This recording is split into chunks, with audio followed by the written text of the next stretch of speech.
Okay, it's acting up today. Huh. That's odd. Can you hear me?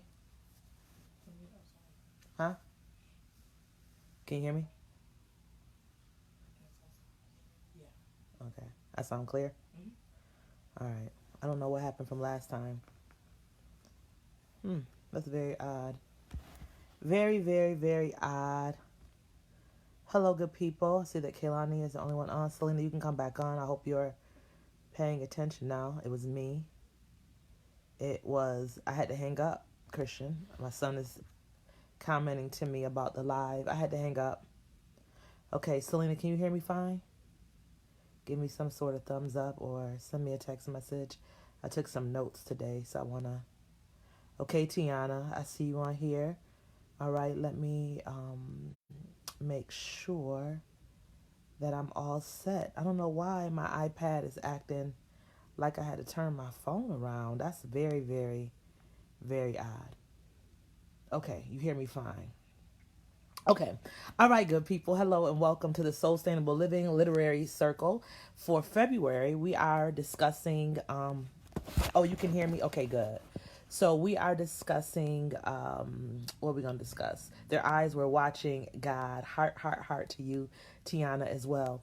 Now, I got to tell y'all something. I have read the book before. I read the book several times, and this time, just yesterday, I had to go out of town, and I decided to download an Audible. I was looking for Toni Morrison's books just to listen to. I'd heard how wonderful she sounds narrating her own books. I was like, you know what? Let me try this. My sis Rena loves Toni Morrison's audiobooks. So I said, well, let me try to find, her books, Beloved. And I messed around and found Their Eyes Are Watching God, narrated by Ruby Dee. So on my way to a speaking engagement, my husband and I listened to the Ruby Dee performance of Their Eyes Are Watching God. It took us a couple of hours yesterday and a few more hours overnight, and then this morning it's like, I think 6.5 hours. When I tell you, you have not lived until you have, hi Mika, until you have listened to Ruby Dee narrate Their Eyes Are Watching God. And shout out to Mika Fusco at the Lyle Branch Library.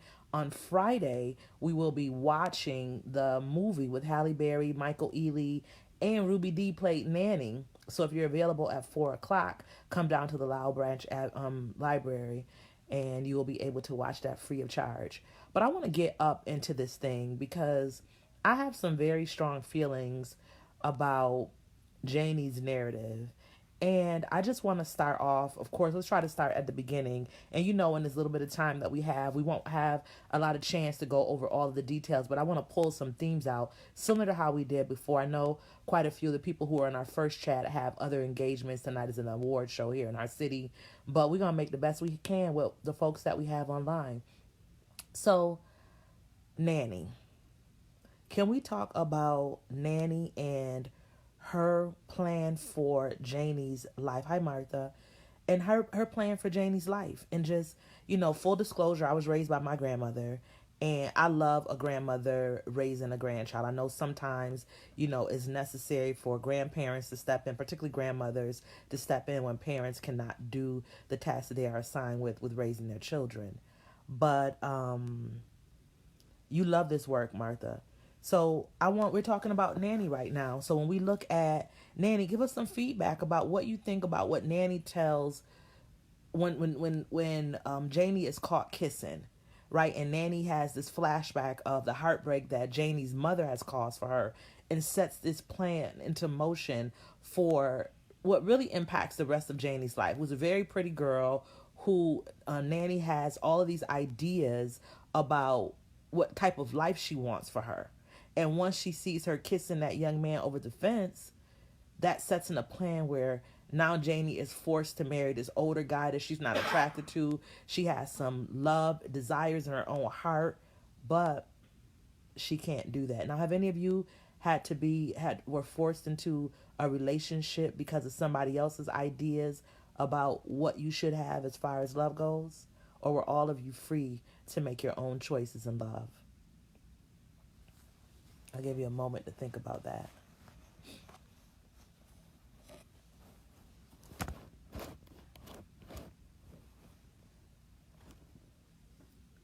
Okay. So no one has commented on that part of it. So let me just jump right into this. So when we think about Janie and we think about what Nanny's fears are, first we have to recognize that Nanny has was born into enslavement, and that has completely shaped her idea about. There we go. That has completely. Hey Sash. Shaped her idea about what free love looks like and what she wants for her granddaughter. Free, not forced. Right. Hey, Julie. So we want for ourselves, we want free love, not forced love. And so, but Janie doesn't have that option. Martha says, I relate to Nanny. I can't see doing it though, but my daughter tested me with her premature forays into love. Selena says, I've certainly been in a situation where family members felt I should be with a particular person. And Tiana says, my first relationship wasn't forced because he was a safe guy. So, Martha, I want to touch on what you said. And the reason I read the questions out, because when folks see the live, they can't necessarily always see the comments. But when we talk about being in Nanny's position, now we don't want to vilify Nanny, of course, and we're not going to vilify you as a mother. But you say that based on your daughter's choices, that you had to make some decisions about who you wanted her to love, right?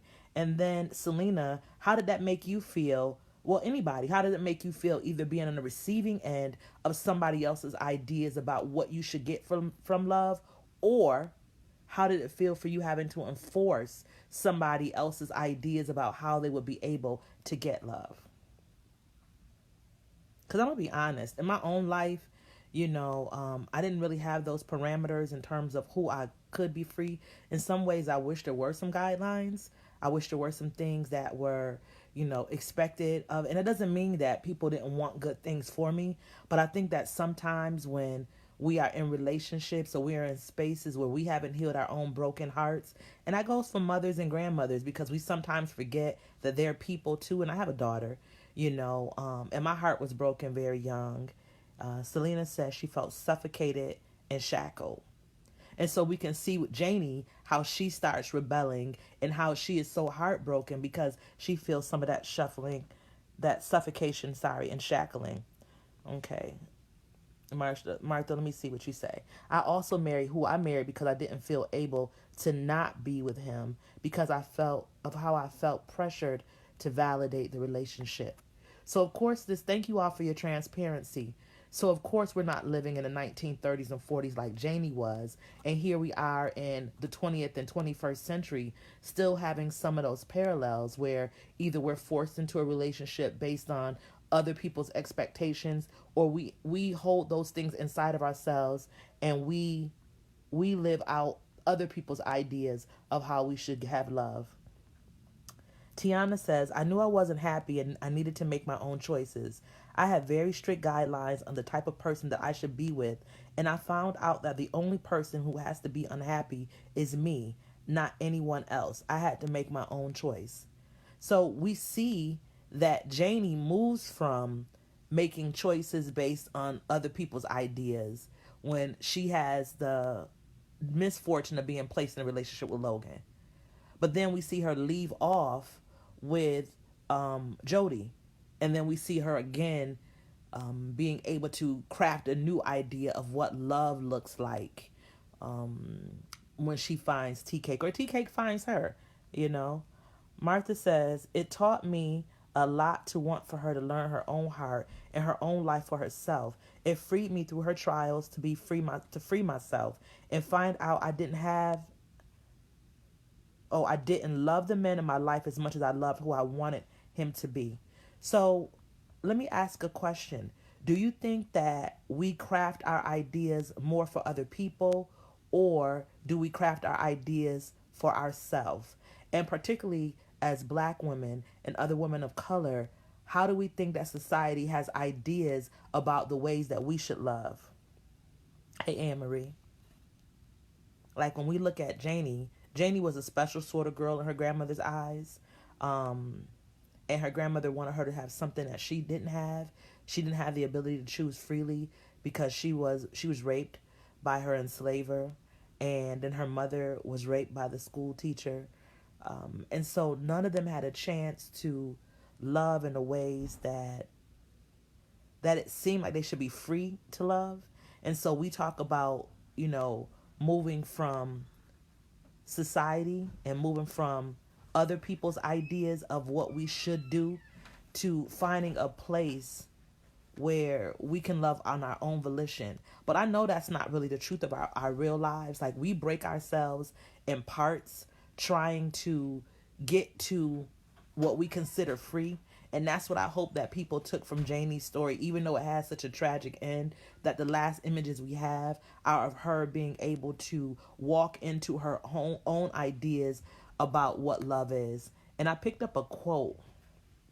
It says, and this is what her grandmother was talking about. She says, "Put me down easy. I'm a cracked plate." Right? And that resonated so much with me. Put me down easy. I'm a cracked plate. And her grandmother had such a hard life, and she had so much pain. Hi, Tiffany. And she was so beaten and battered by life that at the end of her existence, that all she could do was ask to be put down gently, because she knew that nobody had respected her or had loved her fully. Martha says, when you start out having been violated, it changes how you perceive what love is, what it means, and what it requires from you. That's right, Martha. Can you get into that more when are we talking about Janie? However, you want to shape that narrative. But you're right. And not only Janie, her mother, her grandmother, and I'm sure her grandmother's grandmother and her grandmother's mother, that the lineage of women that she came from had all in some ways been a cracked plate, had all in some ways been violated, had all in some ways been overlooked. So we have Tiana saying absolutely, and Selena saying that's so true. Back to you, Martha. Because that's an interruption. And I always equate it to, cooking a steak. Whenever you have trauma in your life, and, if you're cooking a steak, you want to sear that flavor in. And that's how trauma operates. It sears into your soul, and it completely shapes or reshapes or interrupts any other thing that you might have or want for yourself. And we don't talk about that trauma enough. Like, the mother's trauma impacted Janie because Janie wasn't free to love who she wanted. She couldn't have an innocent childhood kiss over the fence, and she couldn't be naturally curious because of what had happened to her mother. Both she and Nanny and her mother and so on, exactly. That was very much the narrative of my life.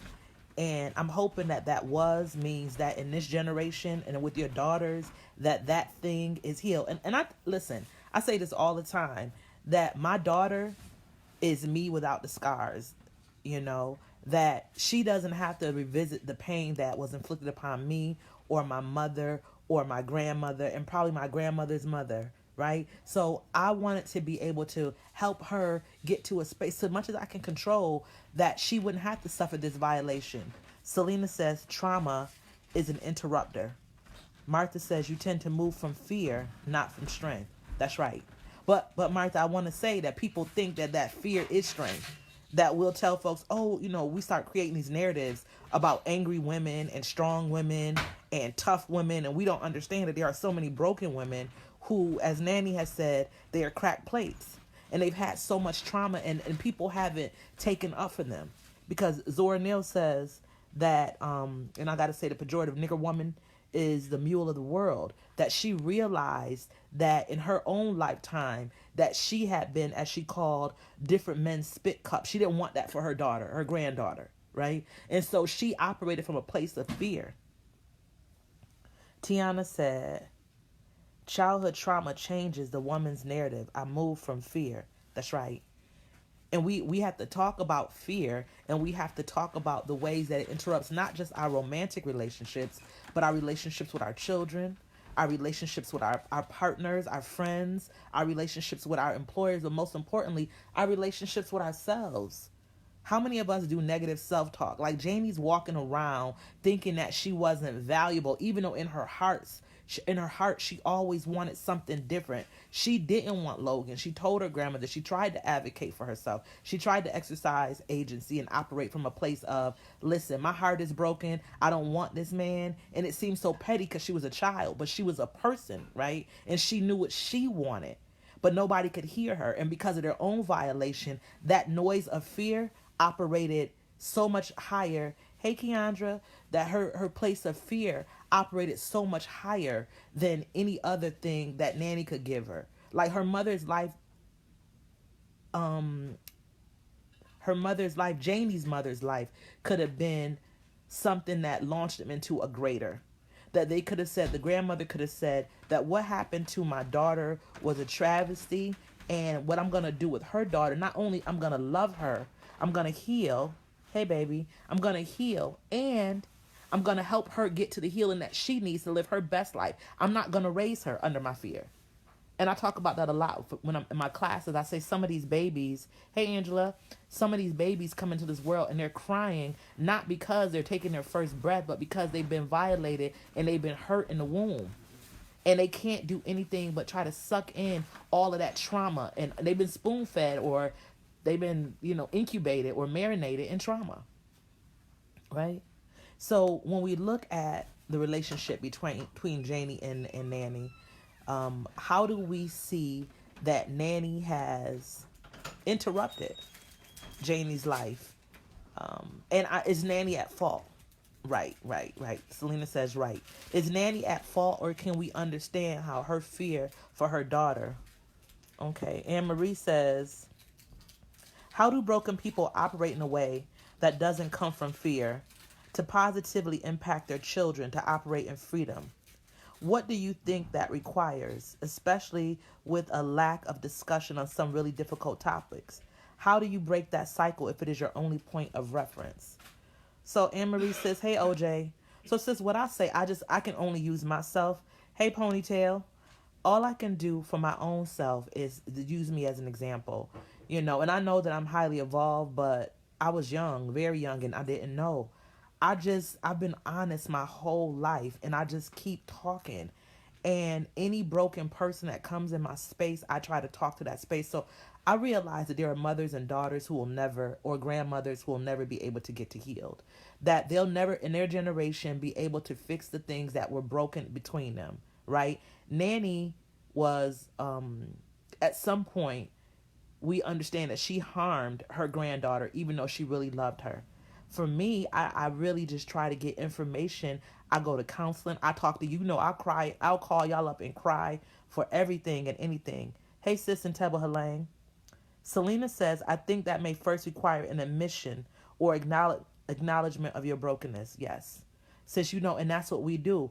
There's a rap lyric that goes, we're going to get free or die trying. And my thing is, no, we're not going to die trying. We're going to get free, period.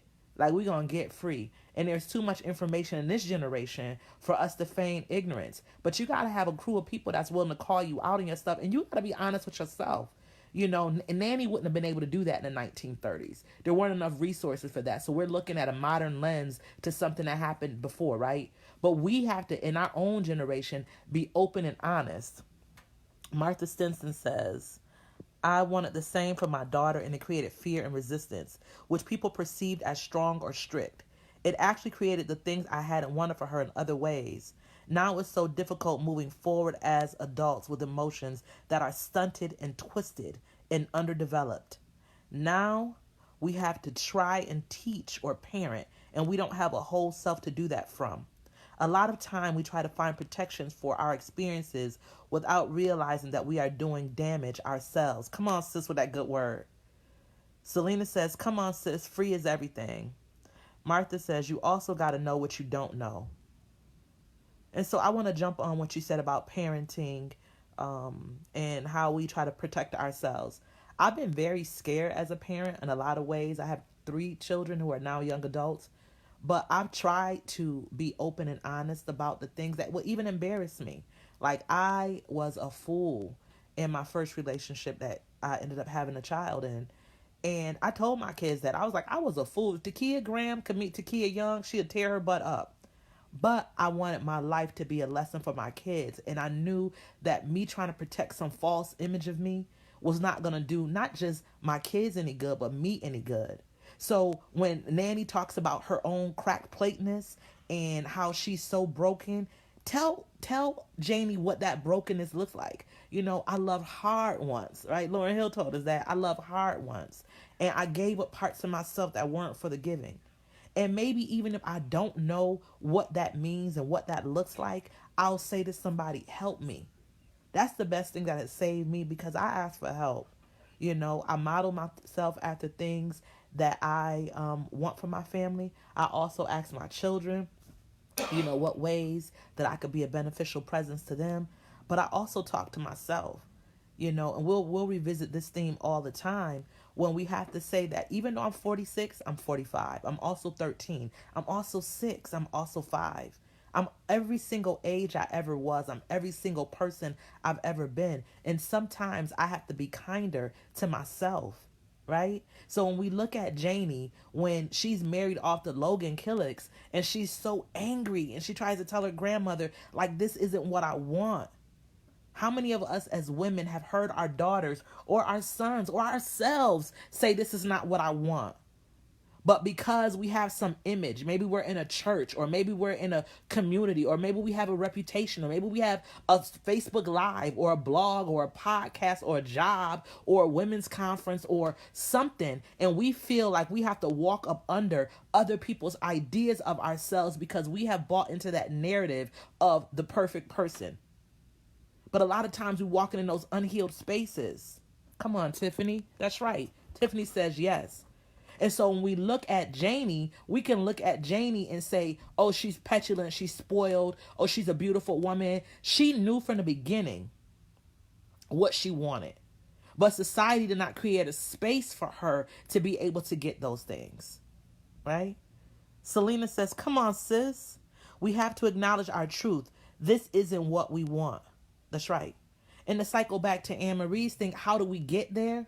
We got to keep trying. We got to keep our head in the game. We got to keep asking. We got to keep doing and not give up, because we're going to make mistakes. We are not perfect people. And I think a lot of times that we get caught up in this identity crisis because we have bought into this false narrative of perfection. Martha says, I was honest, and brutally so. However, I also came across as not having weaknesses, not having chinks in my armor. My daughter found me unapproachable and stoic and unemotional. I wasn't able to give her the affection she needed. I couldn't hear from her complaints and cries for more because it hurt knowing I couldn't give what I didn't have. Martha, you better come on now. Thank you, sis. How many of us are willing to admit that?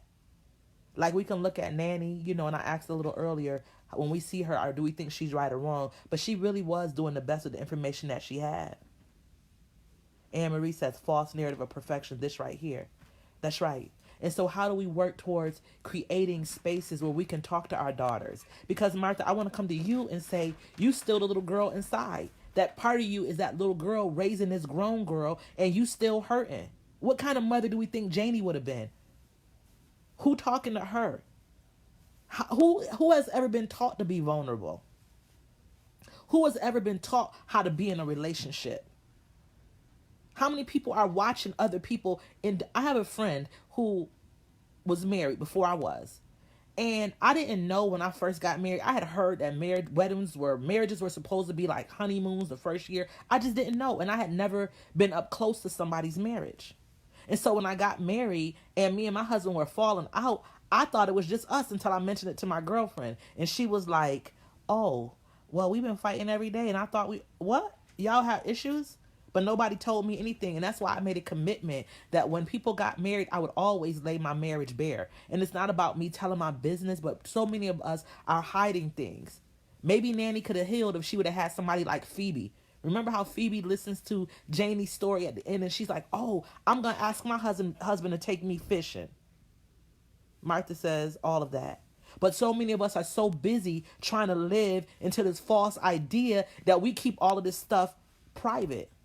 Mika says, amen. So we looking at somebody like Janie. Imagine if she would have had an auntie, one of them village aunties, coming to her and sitting down talking to them like, Nanny, let that girl, you used to run behind, Mick Johnson, and he had you, caught up, and you were like, I, right? But we forget that. When some of us become perfect parents, when we know when we were teenagers, we was kissing over the fence. We wanted to run off. We were always confused and upside down about this one week and another one that next week. And we did not know that was okay. Tiffany says, amen. And I always try to be honest with women about marriage. Come on, sis. I make a joke that nobody want a husband but a mistress. And that's, yeah, I know I love my husband. My anniversary coming up. I'm joking, but I'm serious. Like, we don't talk about that. So you got this young girl who was like 16, 17 years old running off. Hey, Nana. And so we got this young girl running off. We all need a Phoebe because people be faking, Tiana says. That's right. That's right. Martha says, you have seen my nonsense, and I'm not stupid, but I still struggle with being mature. You've seen me vent or just spew out emotions. It's still hard. I hate being silenced. Well, you know what? Hey, Deja, that's going to free you, though, in some ways. I mean, it's not for me to police people's behaviors. I think that folks have different ways of getting their feelings across. Some might look at Janie and be like, well, she could have done some things differently, that instead of running off from, Logan and the properties that they had, that she should have just left with Jody and went to a whole other state, a whole other city, and got married to him, that she could have sat there. I think that people, whatever maturation is, that there are some periods in my life where I'm very mature. But then there's some other things I'm like, you acting like a freaking fool. Like, you acting like a straight up donkey. And there's a quote in here that says, the higher the monkey climb, the more of his butt shows. And so I think that we can take that quote from the book too, that there are times that we want to be our better selves or our best selves, and that's perfectly okay. But I think that authenticity is always something that we should aim for. And we can look at the book, and there's a quote that said, that's in there. It says, there are some years that ask questions and some years that answer them. So when we look through our own lives and we see some things and some pains that we might have, right? And we see some heartbreak that we might have experienced as young girls, and we wonder, like, why did this happen? And then 10, 12 years down the road, when we are in love or in a different place in our lives, we look back and we know we have the answer. But how are we kind to other women or other people who are trying to find their place? Because this book is about identity. This book is about trying to figure out who you are in the midst of all the noise. Martha says, when people silence you or try to censor you with materials, it creates rebellion. Gilded cages are still cages. Absolutely. So we have to figure out ways that we can express our own freedom. And let me just say that there are places and spaces that women cannot be free. Like, if you are not socioeconomically available to take care of your resources and you are dependent upon your partner, if there's any sort of violence, if there's any sort of mental health issues, if there's any sort of drug abuse or anything, there are things that keep people in marriages. So I don't want to place judgment on the reasons that people stay tethered or the reason people enter into marriages and they don't have the ability, to make their choices. Because I understand that is a privilege. But there are some times and there are some women who hold their own selves hostage. They become complicit in their own undoing. And you'll hear me say that a lot throughout the themes of these books. That they become, as the book say, they become hung up on love, or they become hung up on material things. They become hung up on something that is a lack in them. And so what they end up doing is they attach themselves to the first good thing that comes along. So we have her running from Logan, now running to Jody, who looks like he's going to be, the answer, because she wants that flutter in her heart. Love really is our connection to other people, and desire and want and passion. And when we see that in our young daughters, to cycle back to something you offered earlier, that we sometimes want to tamp that down. And sometimes you got to pay for your own experiences, right? And so how do we, Martha, to touch on you and this silence thing, how do we elevate our daughters' voices? You don't want to silence her, and you don't want to be silenced. So how do we as women and as mothers, how do we work to encourage our own daughters' voices and, I don't want to say allow, shape them into beings who will make their own choices, even if we don't agree with them? Because remember, freedom is not about consent of other people. We can't want something for ourselves and then say to our daughters, well, you can't do that. Are our daughters not allowed to make poor choices?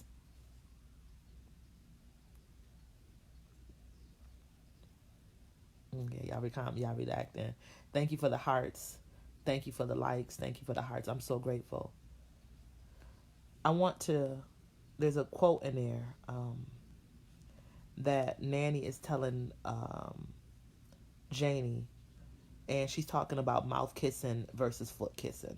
And the paraphrase is that she says that one is natural. Like, a man kissing your mouth is a natural, experience.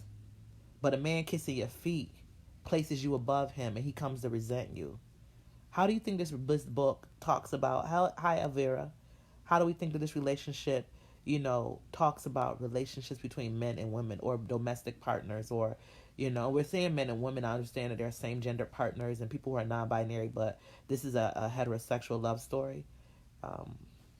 Martha says, I had to free myself from a lot of shackles, mentally, physically, emotionally, and find who I am and what do I want. And now I'm letting her go.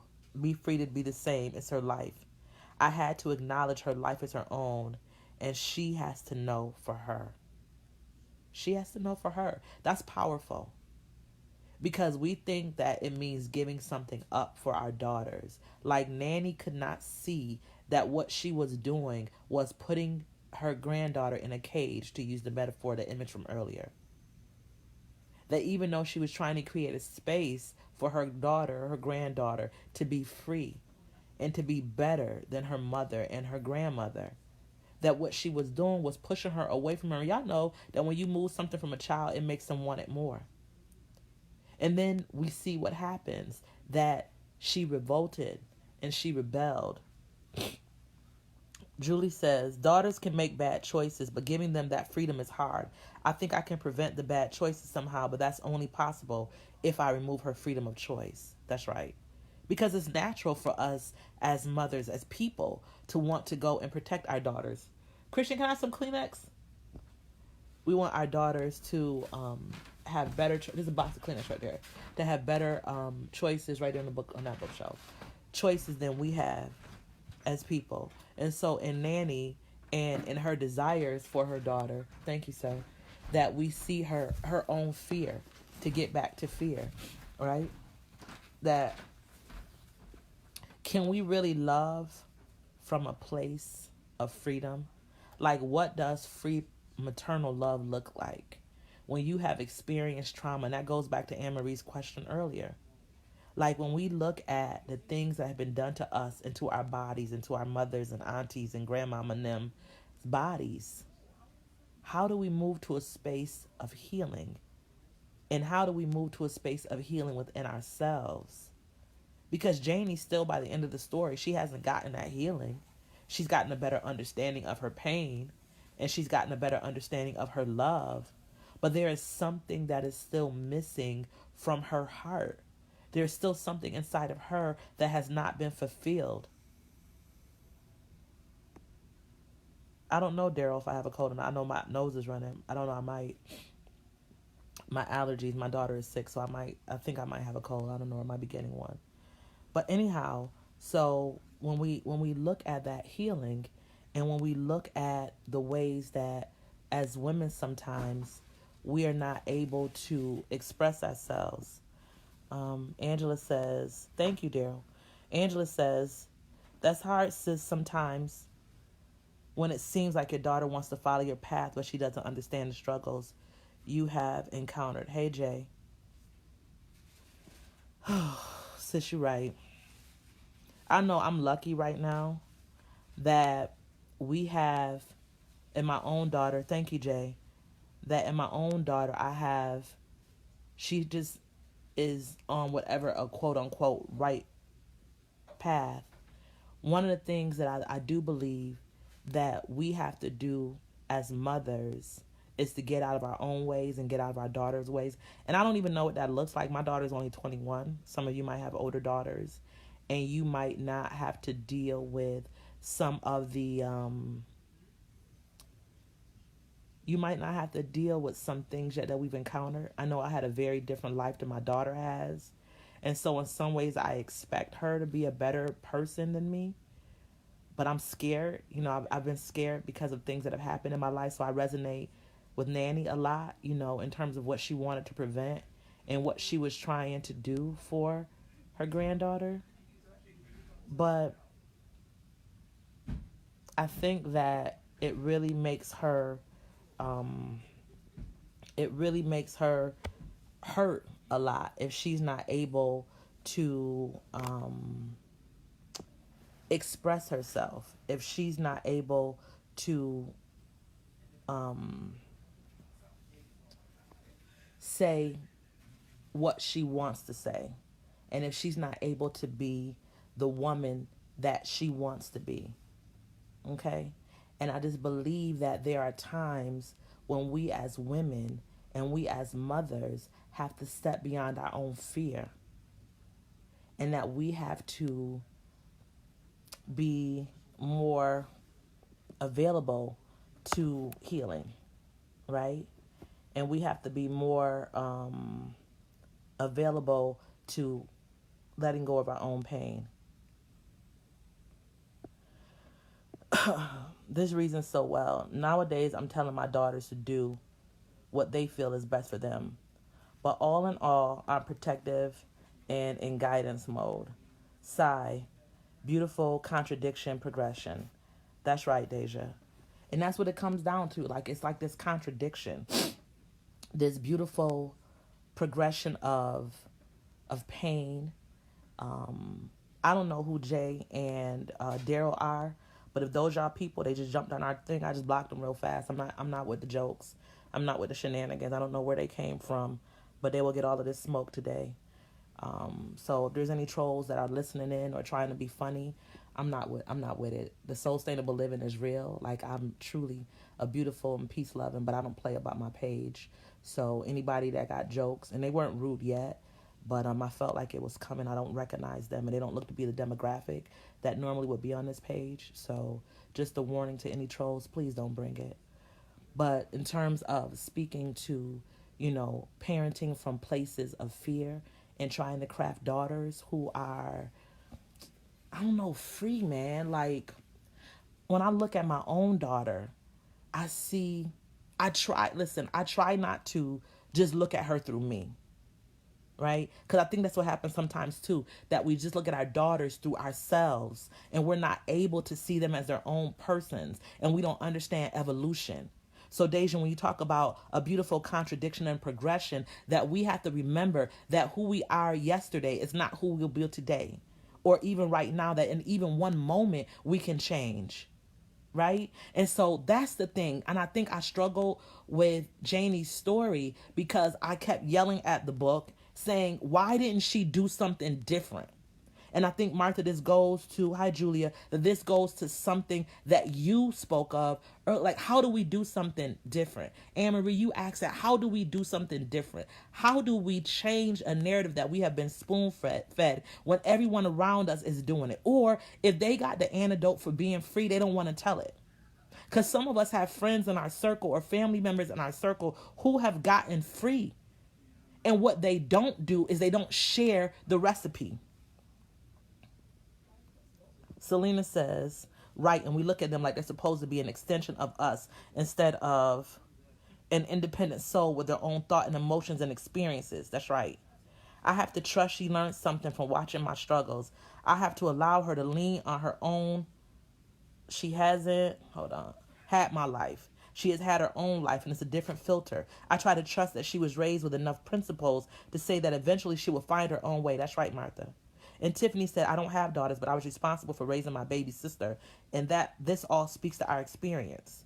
So, Tiffany, thank you for bringing up the thing about sisters. Julie saying, yes, Selena and Martha. That what we end up doing a lot of times, like I have a sister I have 3 sisters, but I have 1 sister from my mom.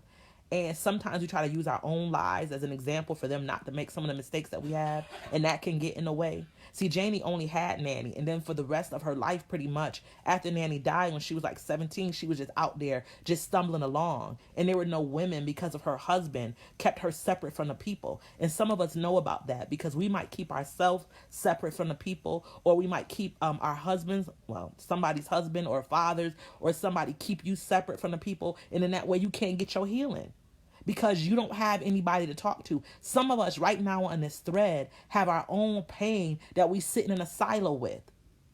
If Janie could have went and talked to those men at the store or their wives, or she could have been able to have a conversation with somebody, let her hair down figuratively and literally, she could have been able to possibly develop some long-term relationships that ended up freeing her in a different sort of way.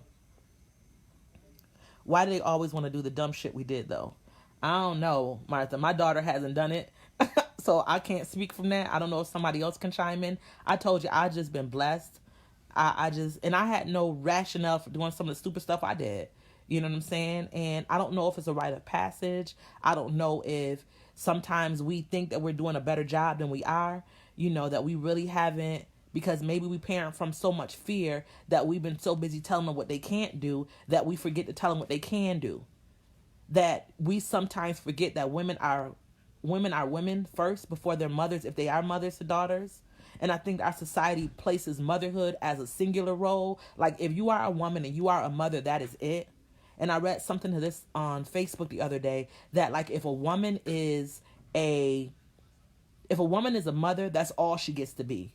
If a man is a father, it was on Kinfolk Collective. If a man is a father, he gets to be a man, he gets to be a brother, he gets to be an employee, he could be a half good boyfriend, but an excellent father, or a terrible husband and an excellent father. And we'll allow that man to be in every single role that he occupies and evaluate him differently based on every role that he has. But when women are mothers, they are mothers, period. How they deal with their friends, how they deal with their coworkers, how they deal with their employees or their employers, how they deal with anybody.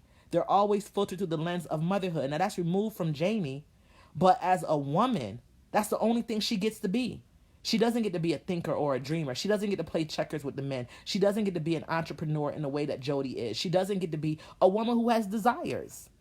We haven't talked about her wanting to, be physically connected to Jody and how he removed himself from her because of his own pride and his own ego. That he couldn't get to happy because he was so interested and concerned with the men in the town and what other people had to think of him, that he separated himself from his wife. How many of us are living our lives based on what other people outside of our households, outside of our heads, think of us, and we deny ourselves the pleasure, one, of our own company, and two, of our own happiness? And so when we look at Janie's life, we see this woman who is fighting upstream to maintain her sanity and try to craft out a new identity of who she wants to be without any support, without any guidance, without any blueprint for her personhood. And so we spent this time talking about mothers and daughters, but what about ourselves? Like, who is telling the women on this thread who you can be and how you can be? How have you received that instruction to womanhood? How have you been able to glean from others' experiences the things that you should do and the decisions that you should make? Did your mother tell you, well, you know what, I used to have sex all up and down the street, and that's why I don't want you? Or did she just say, keep your legs closed? Did your mother say to you, oh, I had some desires? Or the woman who raised you, did she say, I had some desires, that I wanted some things that were not mine to have, that maybe I ran behind somebody that was going to break my heart, and I did these things to other women, or I made bad choices, I wasn't a good friend? Or did she just say, don't you do this? And I think that's what we see so many times. So we see somebody like Janie, and those things resonate for the 40 years that we see her in this story. Selena says, talk about it, sis. Martha says, yes, I had to learn my mother's a woman, a whole woman with her own struggles, and the traumas I experiences resulted from her journey through her life. It took a long time to realize that she didn't hurt me because she wanted to. She just didn't know or understand how to be other than she was at the time. Tiana says she was talking, well, keep your legs closed. That's right. But we don't talk. Listen, Janie had desires. Janie wanted to be loved. Janie wanted to be touched. She wanted to be spoken to pretty. That's why when Jody came up the street, Joe Starks, he was able to get into her head. And we know how T-Cake was able to romance her. He talked to her real nice and real pretty over that counter. He taught her how to play checkers. He treated her as his equal. He asked her the sorts of things that she was interested in. And they had this equal exchange of personhood. Anne Marie says, society sure says that we have options and ability to have what we want, but no real schooling on how to achieve it unless we are strictly talking academic goals. That's right. Like AVS Consulting on Facebook, if you want to talk about some academic goals, got to put a plug in from my sister's business, AVS Consulting, for academic goals. But when we talk about the womanhood, I don't mean these mentoring programs. I don't mean like, you go into these spaces and people have these workshops, these one-time things. Those are good. I'm talking about women who take in real interest in helping you become a better person. Tiffany says, I was raised by my grandmother, and she was a woman of few words. She had 8 children, and her sex ed talk was keep your panties up and your legs closed. That's right. And I embarrass my daughter all the time. I get real specific real National Geographic, real gynecologic up in this piece. Because I want her to know. I want her to know when she has desires of her heart and her physical desires that she has a right to put a name to that thing and has the right to either give herself pleasure or seek it from other people. But that's it. I mean, I ain't so comfortable saying that, but it's what I had to do. I had to push past my own self. I don't want a Janie fumbling in the dark, literally and figuratively, who falling for something because it looks like the best thing she ever had and she doesn't know that her best thing is herself. I do too, because shit is real. That's right, Mika. We want our daughters to be better than us using less information than we had. And I say less information because many of us know more than the people who raised us. We have a bunch of information at our disposal. So when Janie leaning over that fence, kissing the first time, Nanny could have said, come on, baby. Now, I know you getting a little hot. Now, this is what we're trying to do for you. Now, you're going to have to figure out a way. You can kiss a little bit, but you got to be careful because kissing turns into some other stuff. Mika says, there are sexual predators out here and I can't use gentle words. That's right. I could have used hearing this when I was a younger mom. Thanks for sharing so much. I said, Julie said that. Julie, I'm telling you, we're trying to get this thing right. And I open myself up for scrutiny all the time. And my daughter, I tell her, I said, listen, I mess up. I mess up sometimes, and I've messed up in my life. But I'm a woman first. So I can't expect her to know more than I do, and I'm older than her. Martha says, I relate to Janie now. And when I look for someone to enjoy companionship with, it's about that equitable exchange of being able to speak truthfully and have choices in everything. Thank you for sharing that, Martha. Eileen says, hi, Eileen. My mom used to call me a sanctified hoe, and I laughed it off, but it secretly hurt me and embarrassed me. I didn't sleep around, but when I learned my mother's story, I realized she was hurt and called fast, hoe, bitch, ugly, and hurt people. Me and my mom don't have the best adult relationship, but I am learning to accept her for who and where she is. And that's the woman inside. And that's the person, I want us to realize that Janie is not old in the book, right? Janie is 40 years old probably by the end of the book. 17 years old when she marries Logan. Just about that age when she runs off. And then it's 37 when Joe dies and she meets Tea Cake. So she's a very young woman trying to come into herself. And many of us have been young women who were trying to come into ourselves. And those images of us have been seared.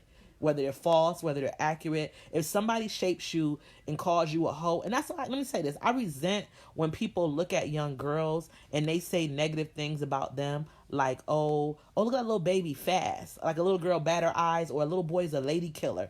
What sorts of things are we pouring into our children when we start creating sexual narratives about them, right? And so some of our mothers see our daughters, and we talked about this last month a little bit, Eileen, with The Bluest Eye, that our mothers, they see their daughters as a reflection of them, but in some ways, not that this was your mother's story, they also become competition. As women get older and their own beauty starts to fade, particularly if their daughters look like them and they can see themselves in them, or they get afraid. Like, I'll be honest, my mother had, and I'm telling my story, so parts of my mother's stories are in there, was out in the world, and because of the neighborhood that I lived in, the people saw my mother grow up and saw her through her choices, that as I started to develop, people had ideas about what I could do. And I wasn't even allowed out the gate till I was 11. And I was so afraid of being the type of woman, that, a hoe or fast or loose, that I ended up doing some of those things anyhow.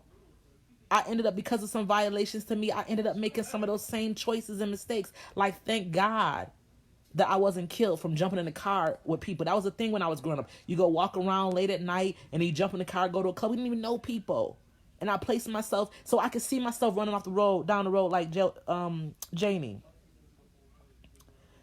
Selena says, thank you for sharing, Eileen. And this goes back to saying women are only allowed to be one thing. We hypersexualize black women, try to shame and embarrass them for simply being human or existing and having desires. There are very few humans who do not have desires. I don't even mean sexual desires. Feelings in their hearts, things that they need, companionship, touch, a nice word, a second glance. So we see Janie put up on the shelf.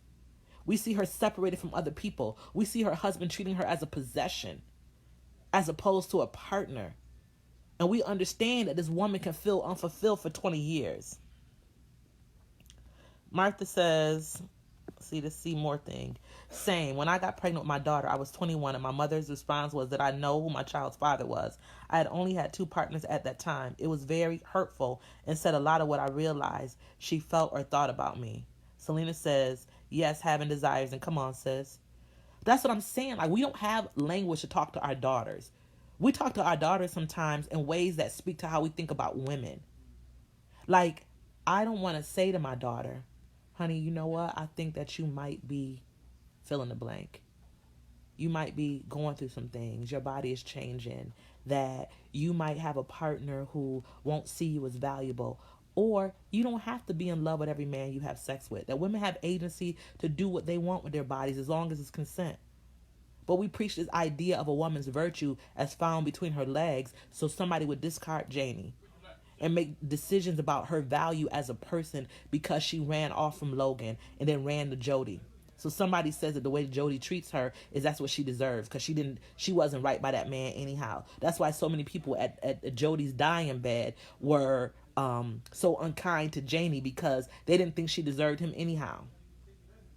And then when Janie so-called ran off with Tea Cake, they thought that whatever would happen to her was her just due because she wasn't making the best decision based on her class. Martha said, I was a virgin till I was 19. Selena says, applause. Tiana says, or how fathers speak to their daughters that identify how they feel about women. What's the name of the book? Eileen said, this month, Eileen, we're reading Their Eyes Are Watching God by Zora Neale Hurston. Martha says, I moved out when I was 14 because of the pedophile living in my house. Anne Marie says, kind of a spin off on the topic, but I've seen so many women refer to their daughter as their legacy. What are your thoughts on that? Eileen says, my friend and I want to read it. Thank you, Tiana, for typing it out. So, I don't know. I don't mind it. I think that my daughter in some ways is my legacy. I think that the lineage and our family connection, I've built a strong living legacy. I want her to be able to say that she's connected to me.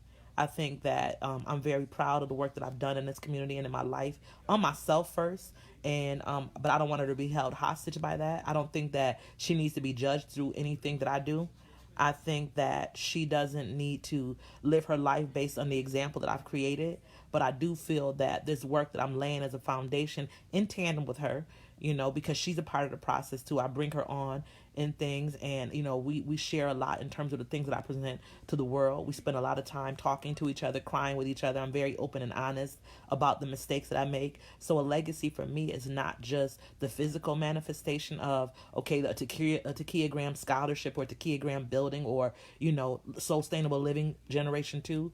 It's more so the type of woman that I am, and whether or not she embodies the same actual one-on-one characteristics, I would love for her to be part of my legacy of freeing myself and being very open and honest and champion other women to get to their free, especially herself. So when I think of a legacy, I think of those internal processes, in the ways that we as women can pass that down as well. Martha says it was such a betrayal. Hi, Tim. And so I think that when I think of legacy with that, and I wonder what Janie's legacy would be if she would have had a daughter. Like, she's the only woman that we see in the story in her family line that doesn't have a quote-unquote legacy, but there is part of her legacy that will live on, her love with Tea Cake, the fact that she has to take his life, the fact that she goes back to where she was and shares their story, and that she still carries parts of Tea Cake inside of her, loving him and is open to loving again, whether it's on this side or the next. I think that can become part of a legacy. Hey, sister. My sister Priscilla's on. So I think that, legacy can be such a heavy word, but I don't think it's necessarily something that we have to walk away from. I think that we can be very open and honest. When I think of a legacy for my daughter, I think also that she's shaping me into a different person. I love you too, sister. That I could not be the woman that I am if I did not have this daughter. Not that she's parenting me, but I make the joke that sometimes our kids help raise us. She forces me and, to be a better me because I want to be the person that you all see, in public. Hi, Jacqueline. I want to be the person that stands on stages. I want to be the person that's an educator. I want to be consistent in all of my endeavors. And so I'm very mindful of the ways that I move because I know that she's watching me, but not just watching me, she holds me accountable. Like if I'm not being kind to myself and I start lying on me, like, oh, you lazy. She's like, you're not lazy. You're not lazy at all. You tired, and it's okay to be tired. So I think that we're crafting another legacy too of this shared partnership, and that's something that that when we look at the novel, that Nanny's legacy is some of Janie's trauma, is some of Janie's pain, is some of the sorrow that she carries from generation. I believe that Janie also says that she hates her and she was resentful of her, because Nanny made her do some things that compromised her personhood, and that's not the sort of legacy I want. Eileen, I love you back and miss you back. Mika says, I had that type of relationship with my mom. Role reversal. I'm struggling with my daughters because they are still young. Hi, Vanez. Precious. Priscilla, tell me what you say as she should. Which part? But, yeah. I think that when children parents, that it's out of the order of stuff. But I think that parents can take cues from their children rather, and they learn how to be better. And I know we spent a lot of time talking about the nanny portion of the story, but I think that is the greatest catalyst to shaping how Janie ends up living her life. Can we spend a little time talking about love? Because we see Janie, it's 7:00 now. I don't want to keep y'all on too much longer. But when we look at Janie, we see that she has one type of love from her nanny. We see that, oh, yep, they should hold you accountable. That's right, Priscilla. That's what I want. Make sure I'm on my A game. And my little sister, who's on the chat too, will do that as well. I can't give everything else away. And I think that's what Janie sees at the end. Like, she doesn't want to just give stuff away. She wants to keep something from herself. And so that's the ultimate act of love. And so women, when we're thinking about the ways that we love other people, as example, I was using her relationship with Nanny, her relationship with Phoebe. Those are familial love and a platonic friendship love. But then there's the relationship, I don't even think she loved Logan, her first husband. And then we have the love that she had with Jody, that somehow fizzled. She talks about something tumbled off the shelf inside her, that breaks, that changes. And then this tea cake love, this wild, this passionate love. But he even beat her. He wanted to show the other men in the muck that he had some control over her. And so he wanted to tamp down her own emergence of herself. That even though he says to her, you are my equal, even though he wants to teach her how to play checkers, even though he wants to teach her how to fish and how to shoot a rifle or shoot a gun, and sees her as his equal, whenever another man comes or he feels threatened by another man's presence in the presence of his wife, he takes it out on her. And so even as much as we see them emerging into be this powerful love experience, like Janie has never received true love in a way that's easy love. And so she in some ways becomes suffocated by Tea Cake's love. Physically, we see that at the end when she has to kill him. But what about love? Like, what do we tell ourselves about love? Or what do we tell our daughters about love? And how we love. Like, are we still loving from places of trauma? Are we still loving from places of fear? Are we still loving from places of a lack? Are we still loving from a place of trying to catch up to somebody else? How many of us can really say that we feel, let's talk about love for ourselves.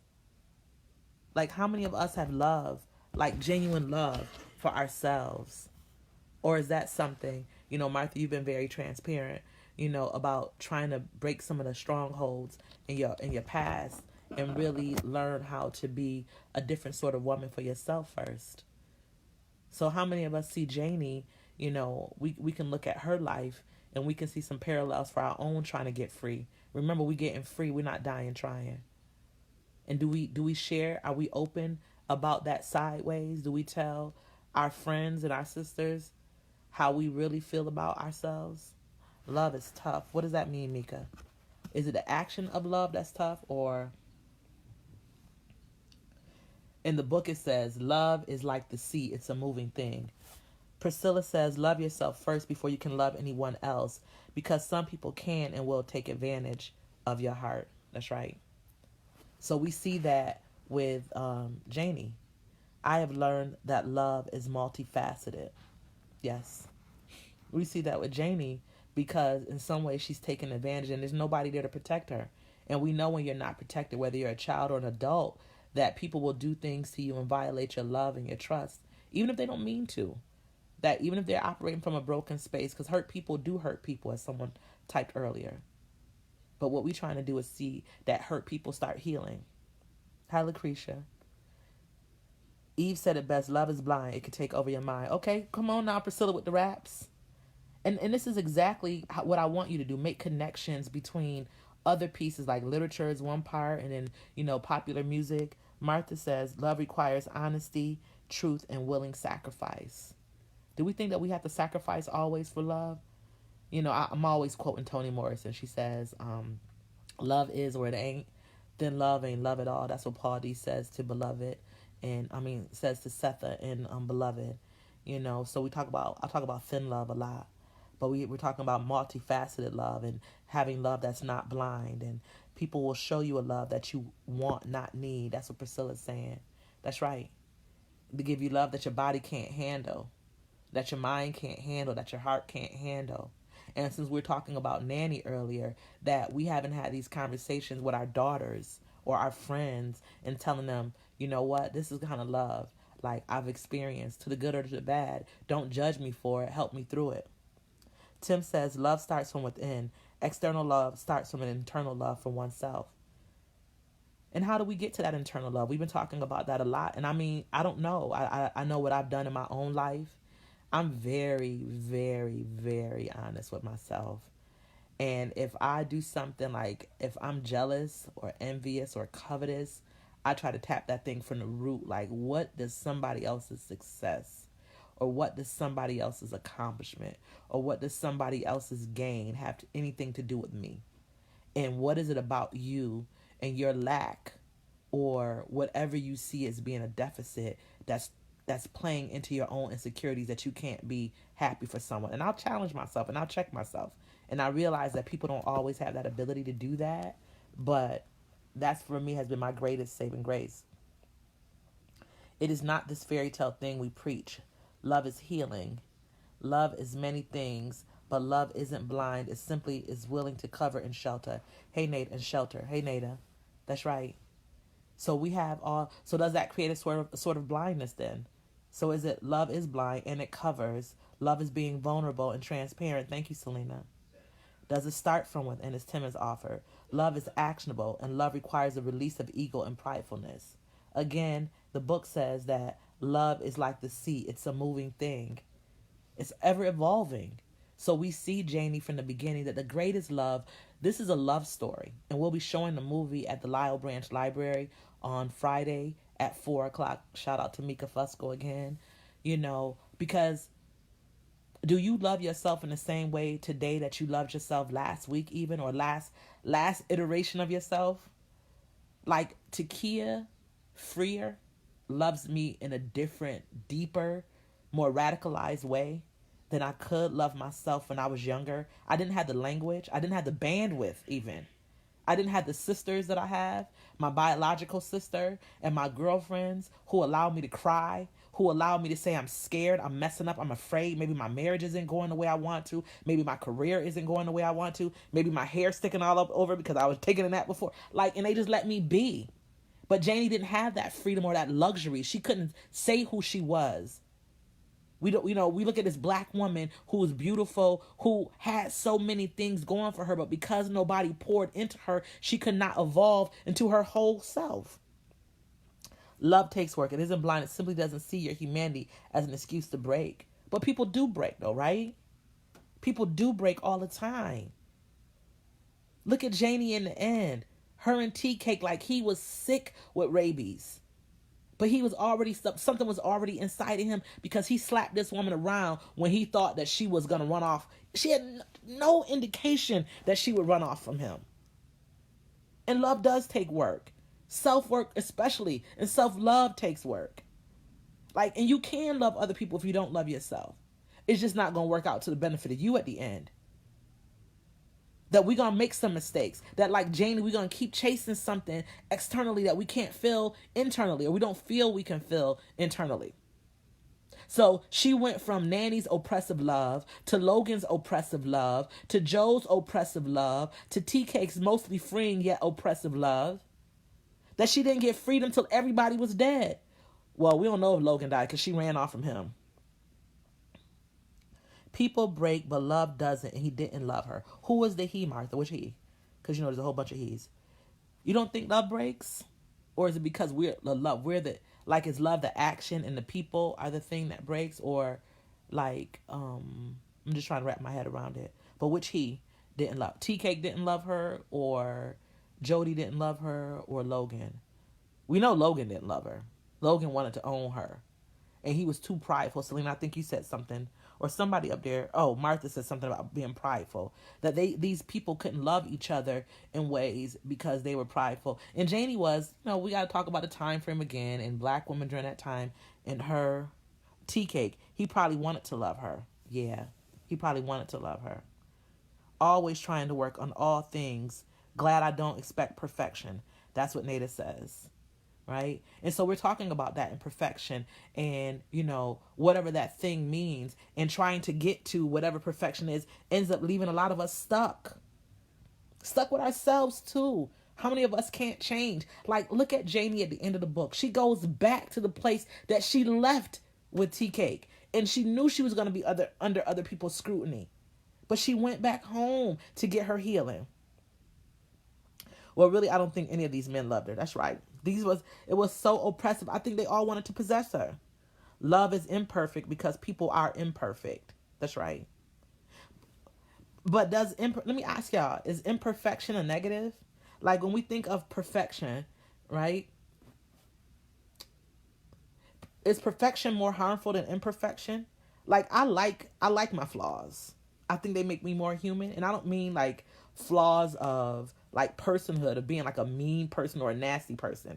I don't mean that. I like that I can be distracted sometimes and I can go get lost in my thoughts. Somebody else, I'm like, Takia, if you were perfectly focused, but I know that some of my creativity comes from those imperfections. Infatuation, lust, affection, possession. Those are the things that we are talking about her relationships. Is that what we need in our lives though? Do we need to be in love with every man we meet or every partner we have? Like, is that a myth of a perfect society that when you are involved with a man that you have to have, or a partner that you have to move beyond infatuation? Is there something to be said about being in that space? Like, I was so infatuated with him, or I liked him and it never got to love. I just liked him a lot and we had a really good time. And then we moved on. Or do we teach women that they have to be stuck? Like Janie stayed 20 years. 20 years with Joe Starks. Selena says, nope. Adrian says she went to a familiar place of dysfunction. So it wasn't a sanctity by her going back home to Eatonville. Priscilla says, not at all. Selena says it's definitely a myth and something we teach our girls. You know why we teach our girls, Selena? Because we live it ourselves. Those are not flaws. Those are your idiosyncrasies that make up you. I know I don't see them as flaws, Martha, but somebody else would. Somebody else would. They would say, for a particular sort of person, my personality would not match. And so those things will be seen as flaws. And maybe that's the point. That there's a quote I love. It's really paraphrased. Your response to something is based on how you define it. Hey, Sally. So when we look at Janie and we look at the things that have broken her and the things that have loved her or pushed her or helped her evolve, who's looking at her? Like, is our own view of ourselves more important than what other people think of us? We teach that these things are love, however they aren't. Selena says, come on, sis. Which things, Martha? Which things are love? What is love? What is love? If I could sing, that would mean something. Hey, cousin Michelle. What is love? Do we know? Like, if I know in the Lauryn Hill, I was going to say album, her CD, the question is, what is love? So we look at Janie. Of course, it's defined by relationships. Like a love between a parent and child is different than a love between romantic partners, and maybe love between sisters, is different. So what does that love look like? And I know that's an individual question, but like, what is the laundry list of some things? I know for me, we started talking it. For me, my love requires truth. I want truth. I want honesty. I love you, baby, too. I miss you, Sally. Come see me. Acceptance, not always agreement. That's a part of love. So when we looked at Jamie, her and Joe couldn't come to any point of agreement. And they just accepted their lives, but they weren't happy. So when we look at acceptance, how can we move past? Like, what is the term? What are the terms of agreement? What are the ways that we can work together to be whole, or as whole as possible? Because can we ever be whole if we have these spaces that are interrupted? Martha, you've been very transparent during this conversation, which we appreciate. So can we ever fill in those things that were interrupted and taken from you early on? But all love has some defining characteristics. What that looks like varies. That's right. It varies from person to person. And also, I mean, as a 46-year-old woman, what I want for my husband 20 years into our marriage is different than I necessarily wanted a year into our marriage. As we face an empty nest, we have different needs in terms of our friendship. That, of course, we've always wanted to be friends, but there's just different levels of that now that it's going to just be us in the house. And when I look at my sister friends, I have different expectations from them. All of it depends on loyalty, though. I like a loyal crew. You don't think so? Wait, what was my question, Martha? I forgot the question that you're answering. I don't think so. So say that it changes with and through time. That's right. And I change with and through time. And I think that one of the things that we're seeing with Janie is that she didn't have the agency or the societal support to be able to, you know, give voice to her own needs and her own desires. Like she wanted something very specific from her husband. And she wanted something very specific from herself that she couldn't articulate. And when she could tell us as the readers of her internal monologue, like she wasn't able to get that across to her partner. I think I have to learn to be accepting of who I am and who I was then. And I have to speak to that little girl, to that young person, and honor those weak spots. That's right, Martha. Listen, that's the thing that I'm going to talk about every time we get together here in this space. That every single age you were, you always exist inside of yourself. So even as much as Janie is a 40-year-old woman, she's still that little girl that grew up under her grandmother's raising of telling her what her mother wasn't and raising her in fear. And every day she would have to fight against that. That's why when Joe got upset with her, or when Logan got upset with her and they wanted to remind her from where she came from, those people are still inside of her. They want to talk about her low bearing or who her people were or weren't. And if other people can say that to her, you don't think that she says that to herself and that we don't say that to ourselves? I fought all my life against other people's ideas about who my mother was. Like I've never been so much more like my mother than I am now. I have all of her artistic gifts, and I had to understand that I spent so much of my life running away from the comparison. But ultimately, my mother and I are both women. I can't go back and change that life experience. All I can do is move forward and try not to recreate those experiences now. That's right. That's the key right there. Not recreating those experiences, but also honoring the fact that they occurred. And forgiving ourselves for who we were in those moments. I'm telling you, man, I looked at Tea Cake and Janie and I was so happy in parts, because it felt like equality. It felt like reciprocity. It felt like even. It felt like good in so many ways. And, then he put his hands on her and it's like, you know what? And it was from a place of fear. And none of the men in the novel could tell Janie how they needed her, how they wanted her, how her being just filled them up to the brim with joy and hope, and how they were afraid of losing her. So we talked earlier on about fear, but the fear in this novel also shaped the ways that the men dealt with her. Forgiveness is love. Forgiving yourself. That's right. Because sometimes, many times, we give it to everybody else. How many of us have ever spoken to ourselves in gentle and kind language? How many of us have ever sat with ourselves and looked back over the scope of our lives so far and been like, you know what, you did the best you could with what you had? And that's what Janie talks about with Phoebe at the end. She wants people to see the life that she's had so far. Tell it all. Don't tell it in parts. Tell how she loved Tea Cake and what happened in their union. And that she knows that they'll be reunited on another side. That she ran off with him, it seemed like, but she ran to herself in some ways. And that when she came back to the town, it may have looked like she was broken, but she was put together better than she had ever been.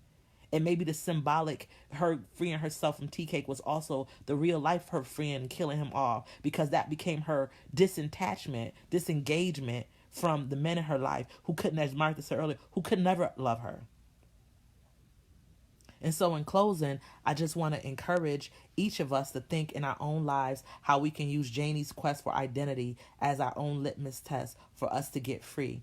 Remember, we're going to get free. We're not going to die trying. And when we examine Janie's relationship with Nanny, we see a grandmother who loves her granddaughter, but who's so afraid of her granddaughter turning out like the daughter that she raised. And she parented her out of fear. And when we examine Janie's relationship with Logan, she was just one possession, and he was afraid to lose her too, but he could never share that with her, and so he pushed her away. And when we look at Janie and Joe, that we see her loving this man and wanting to this man, believing she loved him and wanting to run to freedom because she was trying to get something in her own life that she had never had. Excitement and passion, and him talking pretty to her and talking big and seeming strong, fed into her own desires of needing to be protected. She didn't have a father either. And so then when we look at her relationship with Tea Cake, she was an older woman and she experienced a 20-year marriage, and she wanted the passion. And she had this young man who was sexy and attractive and who saw her as a person and who spoke to her and with her, not at her. But having the ability, Martha says, by having those abilities to communicate in that way with someone, it gives life a new dimension. It gives you the ability to create love that is sustainable. That's right. So let's practice that with ourselves. Let's practice that with ourselves. Let's not take the path that Janie took and have to go through 3 husbands and a murder of one of them, right? Let's not have to put ourselves through any more shame and embarrassment. And when we talk to our daughters, let's talk to them with the totality of our experiences. You know, Oprah says that there was a show on Oprah, some millions of 12 years, not Oprah, Iyanla, and the mother was talking to her son, and she said, I want you to forgive me for making you the receptacle of my anger. And many of us have to say that to ourselves, that our own disappointment about our lack of whatever we think by looking sideways at somebody else's lives, that we think that we have somehow missed out, and so we do negative self-talk. That we know that inside our heart beats something more, like we want more, we need human connection. But one of the lies that we tell, I don't need anybody. Forget them. They're just going to hurt me first. And if you walk in that space, it's going to be a self-fulfilling prophecy. And so the idea is that we can't do that to ourselves any longer. That we have to free ourselves. And that we have to be kind to ourselves and loving to ourselves. And we have to do things to ourselves that we would do to other people. We give our best away a lot of times. We are so much kinder to other people. And so I want to thank you all for sharing. I'm loving this space. Next month, we're reading a book that has a male protagonist. It is thick, I believe. I mean, not thick, heavy, by Kiese Layman. Let me see. And the day that we'll talk. And please make sure that you not just follow the page, but that you also share it.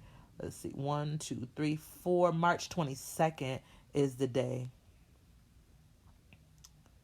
Martha says, it leaves you weaker.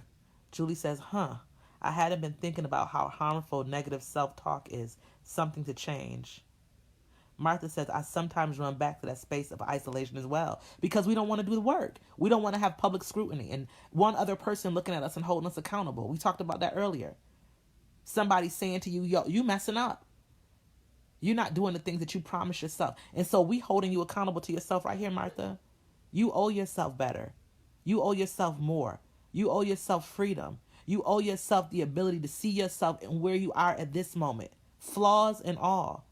Weak spots, holes, upside down, zigzag, keloid scars. All of us owe that to ourselves. Because if we can't be kind to ourselves, we may not deserve the kindness of others. And we may not believe that we deserve that. Because you truly can be broken and not love yourself and give your best parts away. And what you do then is that you bury yourself down deeper into this muck and in this mire of, oh my goodness, I don't have enough and I'll never be enough. And so you build this keloid around yourself.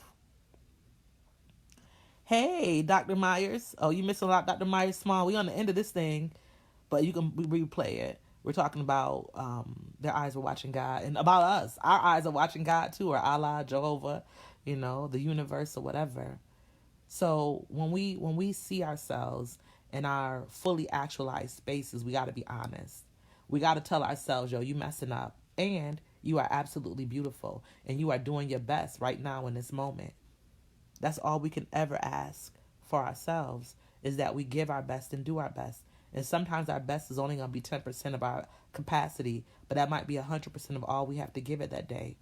But we have to think of Janie's example of how she went through so many people in order to get to herself.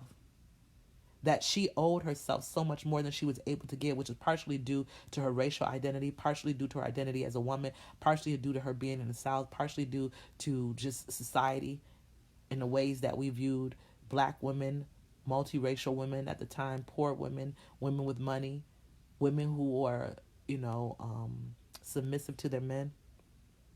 Yes, Martha, we support and treasure your greatness, and your flaws are woven in that very same fabric. Come on, Adrian. There's levels and dimensions to this. That's Adrian Davis right there. So be on the lookout for her project as well. I just want to say thank y'all. I know this is kind of an unconventional way to talk about a book, but I want to use the book as a text for us to be able to use it as for our own selves. Sometimes we just see books and we want to talk about summary and plot, but we don't understand that these books are instructive and there are threads that we can pull out for our lives. And we could take one instance inside of a novel and use that to create a script for our own lives. So thank you so very much. I'll see you on Sunday, March 22nd. We're doing the fourth Sunday of every single month. Right here in this space. Please invite people to like Soulstainable Living with Takia C. Graham and join my group. I'll also go to my website, www.soulstainableliving.com, and sign up for my newsletter. Also, if you can listen to me on my radio show on Mondays on Whale LP 104.3 FM at 5 o'clock, and then the rebroadcast is on Jazz 90.1 WGMC FM on Sundays at 8 a.m. Thank you all so much. Selena, thank you. Thank you all. I'm so grateful. Martha, this was needed and opened up a lot. I hope so. And come back next month, y'all. I'm so grateful. I don't take any of this lightly, and I know that you could be doing something else, but I hope that you can see literature as healing and find a way to pull out some things in these books so we can get free. Remember, we're getting free. We're not dying trying. Take good care.